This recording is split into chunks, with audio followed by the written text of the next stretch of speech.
what's the most common concern of a high net worth individual?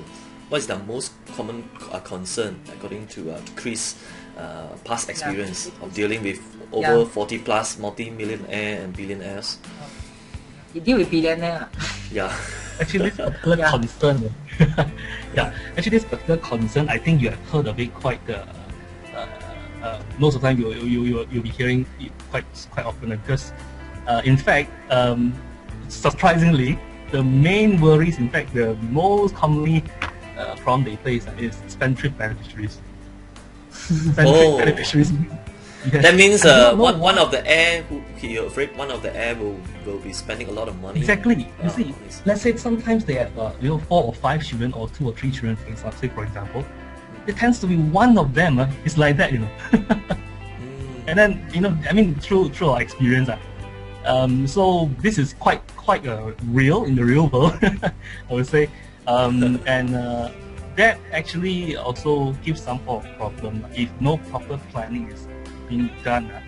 Of course, let's say if the client has a multi-billion dollar kind of a business empire, you may not want, he may not want to, place transfer the shares to such a beneficiary. So there are proper plannings that needs to be done, and of course we most commonly used type of structure will be a trust structure, whereby that particular benefit, of course, we will not want to leave him out, definitely not. We will still want to benefit this particular child beneficiary, whereby we do not want this children to be given a one lump sum kind of arrangement, payment. It may be done through staggered payments, or we will even design certain incentives. Say, for example, yes, if you like to get this much of allowance or whatever from the trust fund every month or every year, whatever it is, yes, then you will need to do so-called work or prove to us that you have the capability of generating income and all that, and in order to match that. Otherwise, no worries, you will still be given a very minimum kind of allowance, just to sustain your living standards in a sense. Okay. But definitely not give. So it's like just now so you just mentioned that is for example, it's like you want to set a rule saying that if you are making 10,000 a month, then you'll get certain allowance. Let's say another additional 10,000 from the trust. Yes. Something like that. Yes, something along that line. So if the beneficiary is not working, so without income, so the trust maybe will just pay him a minimum amount, say 2,000 or 3,000 a month. So, okay. Correct. And this particular worry actually leads on to another worry. Assuming this particular child actually are already married and with children, so most of the time the grandparents will walk. I have a son like this. I also worry that my grandchildren's welfare is not taken care of. So that's where we come in as well. I see. So how do you arrange that? How do you arrange like the children's of the spendthrift beneficiaries is getting more money, more benefit from their parents?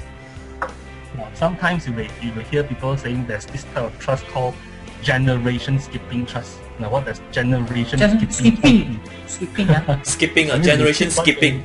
Wow. Yeah, they skip the parents. Actually, in simple terms, it's just you leave something for the grandchildren.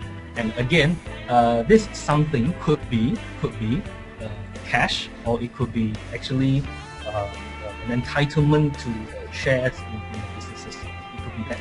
But most of the time, it will be in a proper structure. Whether it will be in the form of a trust or a foundation, that one would need to look at customers' concerns before we can design a solution for customers. But definitely, these are very real, true worries. And in fact, if you ask me, one of the other common worries I can actually tell you now. Okay, good. They also include what do you call that? Family members they are not in terms of, which I think is quite common as well. Not in good term. Not in good term. For example, internal fighting. Oh. Yeah. for example, brothers fighting for their roles to be played in the business itself. Okay? And the worries is all sibling rivalry. Sibling rivalry. It's quite common as well. And some of the worries include I don't have no problems benefiting my son or my daughter, but my worry is what if they were to pass on and the spouse will remarry? I do not want their inheritance to be given to my in-laws and daughter-in-law or son-in-law, and eventually be benefiting outsiders. Those are also all the worries. And another one will be protection, asset protection. Now, I do have a client. I can't mention names. He's in fact definitely a high net worth client. He actually set up a living trust whereby he transferred about almost 13 million worth of insurance into a trust.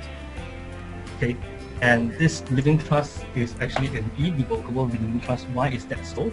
It is because after 5 years, after five years setting up this trust, assuming the entire transaction is done